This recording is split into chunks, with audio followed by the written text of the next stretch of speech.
दिवाळी आली म्हणजे फराळ हा आलाच. पण ह्या वर्षी एवढा पाऊस होतोय की असं वाटतं की फराळ कसा करणार. पण आज मी तुम्हाला अशा काही टिप्स सांगणार आहे जेणे तुमचा चिवडा जो आहे ना तो एकदम क्रिस्पी मस्त होईल आणि ह्या पावसाच्या दिवसांमध्ये सुद्धा एकदम व्यवस्थित राहील. तर चला, सगळ्यात पहिले आपण पातळ पोहे घेतलेले आहेत आणि ते पोहे आपण चाळून घ्यायचे आहेत. कारण तुम्ही बघताय की बघा त्याच्यातनं असे थोडेसे ना बारीक पार्टिकल्स वगैरे निघतात ना, तर ते सगळे आपल्याला काढून टाकायचे आहेत. पोहे व्यवस्थित चाळून घ्यायचे आणि मग त्यांना आपल्याला गरम करायचं आहे.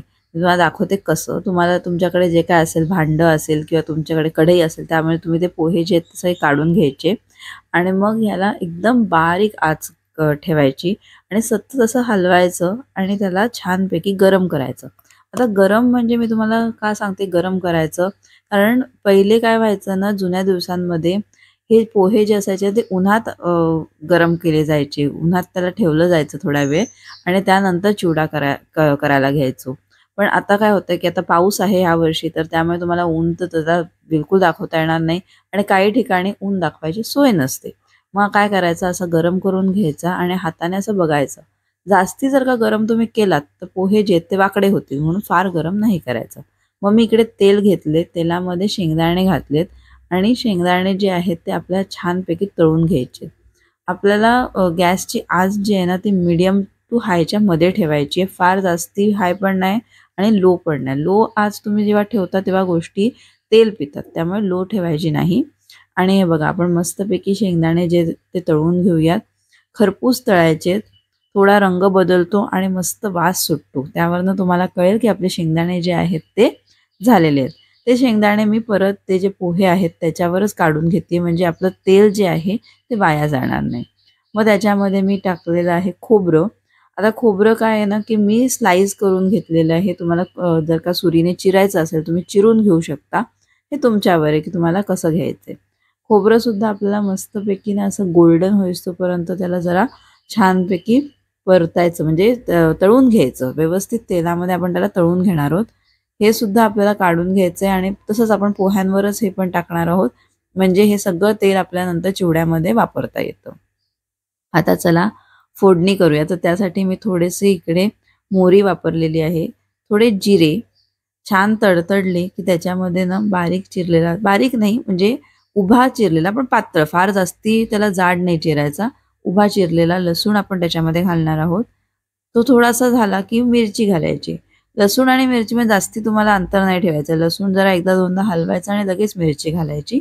म्हणजे त्या दोन्ही गोष्टी एकदम व्यवस्थित छान एकत्र छान तळून निघतात. हे बघा, आता तुम्ही बघताय रंग पण बदललाय छान. आणि आता त्यामध्ये कढीपत्ता घालणार आहोत. तर कढीपत्ता तुम्हाला जसा वाटेल तसा तुम्ही थोडा कमी जास्ती करू शकता. पण कढीपत्ता आणि लसूण जेव्हा आपण हा वापरतो ना, तेव्हा ह्या चिवड्याची मस्त चव येते. तर तुम्ही ही रेसिपी नक्की ट्राय करा. तुम्हाला माझ्या रेसिपीज आवडत असतील तर चॅनलला लाईक, शेअर आणि सबस्क्राईब नक्की करा. आता त्यामध्ये मी डाळ्या घातलेल्या आहेत. डाळ्यांना जास्ती वेळ लागत नाही. 1-2-3 मिनटं आपण ह्याला असं ह्याच्यामध्ये जस्ट हलवायचं आहे आणि मग घालणार आहोत थोडंसं आपण हिंग, थोडीशी हळद आणि मी काय करते ना, मी थोडीशी तिखट घालते. मी थोडीशी लाल तिखटाची पूड आणि त्याच्यामध्ये मी घातलेलं आहे थोडं मीठ आणि ह्या सगळ्या गोष्टींना मस्तपैकी आपण मिक्स करून घेऊ. आता बघा, तुम्हाला ह्याच्यावरनं रंगावरनं कळेल की आपल्या चिवड्याला व्यवस्थित रंग येणार आहे की नाही. असं चेक करायचं. थोडासा ना असा थोडा डार्क येल्लो कलर आला पाहिजे, म्हणजे आपला चिवडा जो आहे तो व्यवस्थित रंगाचा होईल. आता ही सगळी जी फोडणी आहे ती मी ह्याच्यावर घालून घेतलेली आहे. आणि आता काही लोकं काय करतात की फोडणी घातल्यानंतर फक्त त्याला मिक्स करतात. तर मी तसं नाही करणार आहे. आपल्याला ह्याला परत गॅसवर ठेवायचं आहे आणि ह्याला परतायचं आहे. तर त्याने काय होईल की तुमचा चिवडा जो आहे ना तो छान कुरकुरीत क्रिस्पी होईल आणि जे आत्ता सध्या वातावरण आहे त्या वातावरणात तो खराब होणार नाही, पटकन दमट पडणार नाही. तर छान कसा क्रिस्पीच राहील. आता मी तुम्हाला दाखवते. हे बघा, मी पहिले त्याला मिक्स करून घेतलं. मग आपण गॅस लावूयात. गॅस बारीकच ठेवायचा आहे, ही इम्पॉर्टंट टिप आहे.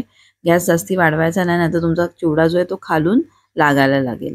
आणि मग त्याला असं छान परतून घ्यायचं. आता तुम्ही जसं मिक्स करत जाल ते बघा तसं तुमचा रंग जो आहे तो एकदम व्यवस्थित येईल.